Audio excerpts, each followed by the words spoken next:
Welcome to the Week 4 rankings video. Jeff Erickson here with Jim Coventry. We are with RotoWire.com.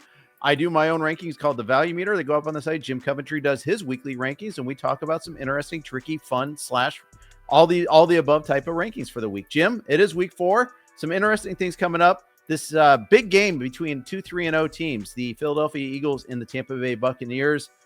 Both improbably so after their wild finishes last week. Let's talk a little Baker Mayfield against this Phillies defense. Let's talk Baker Mayfield against this Eagles defense. Baker Mayfield is a fun quarterback to watch, and he's a very good quarterback, and he finds a way to get it done almost every week. I'm worried this week. I have him as a downside play. I have him as quarterback 9, but with significant downside. Why? Well, still right guard Cody Mauch's going to be out for a long while. Right tackle Luka Decki's going to be gone. We haven't seen Tristan Wirfs all year. Left tackle. We don't know if he's on the field. If he is he a full go? Even so, Mike Evans, hamstring injury. Chris Godwin, we're hoping to get him back. There's a lot of ifs. That's the whole point. Right. And Philly's defense, they definitely, a few weeks into this, are going to get better under Vic Fangio. So I am very worried they can squeeze this offense down. Yeah, and the thing is, the Rams actually moved the ball against the Eagles in Week 3, and that's one thing I was kind of encouraged by from the Rams more than anything else. Less an indictment of the Eagles defense and more an endorsement of the Rams offense. But Mayfield, I have to say, doing the rewatch of that game against the Jets, he was spectacular. You know, the offensive line was horrible. 5 offensive holding penalties on the very first drive by that offensive line. But the way he was able to scramble, there was a 3rd and 9 he converted on a scramble like halfway into that game. That was just, wow, you have my attention. It was really well done. I have him a little higher, but I see the downside as well. Let's talk running back. Quinshon Judkins has looked fantastic in a really tough matchup against the Green Bay Packers. I'm highly encouraged by his skills and his usage, more importantly. Now he goes to Detroit that made Derrick Henry look pretty ordinary on Monday night. What are your thoughts on Judkins? Detroit has been a wicked matchup against running backs a couple of years running. That's not exciting. What is exciting is the fact that Quinshon Judkins is getting almost all the work. Dylan Sampson had 1 touch. Jerome Ford had 4 targets, but pretty much it was the Quinshon Judkins show. And he took over a little bit late in this game, but volume is king in football, in fantasy football. And Judkins, with that volume, is in a great spot. Now, I don't like the fact left tackle DeJuan Jones out for the season. Jack Conklin, right tackle, he's missed the last couple games. I still think between receptions, grinded out yardage, and maybe possibly Detroit getting a lead in this game and maybe backing off a tiny bit where Judkins has some room on screen passes, I think Judkins is my running back 14 because of that volume. I've got him at 18, but again, 18 with a bullet, 18 with an upset. 18's a starter. Well, let's put it this way. It's no insult to be 18. Unless you play in that 8-man fantasy league, then he's automatically a starter in virtually every format there. Wide receiver.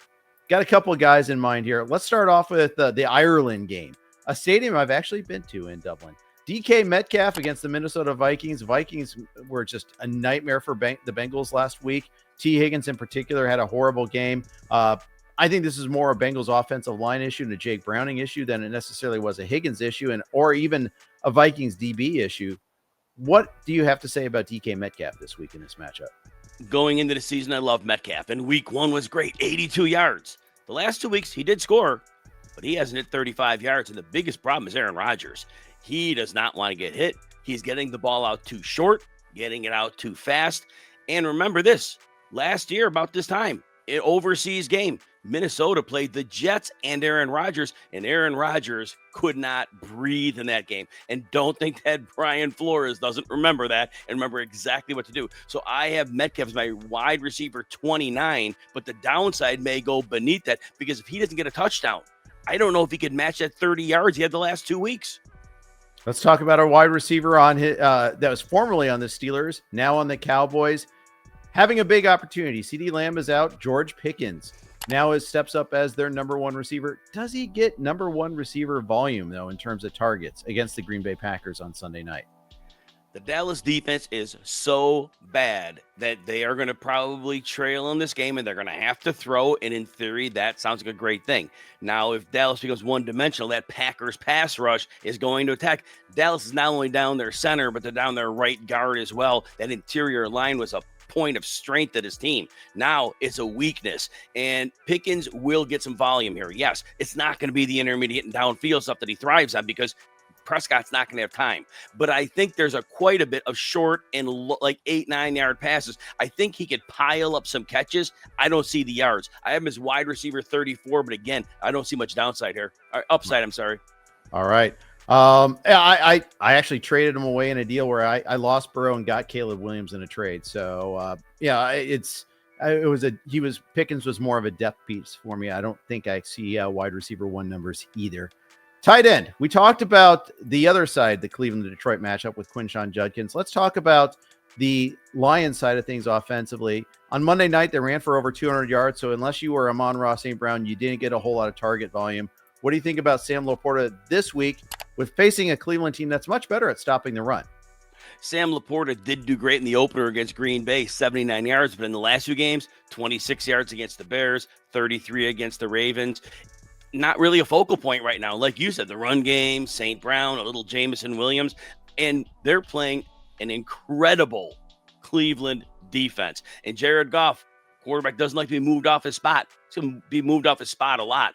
And Cleveland's a great run defense. So I think this is really a game where, coming off a short week, an emotional game, I think this is going to be a little lower profile for the Lions. I think LaPorta, as my tight end 9, is, again, he's a floor play at best.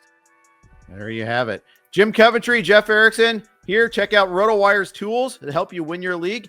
Go to RotoWire.com. Use promo code YouTube15 to get 15% off any RotoWire subscription. Good luck in week 4. We'll be back at you again next Wednesday.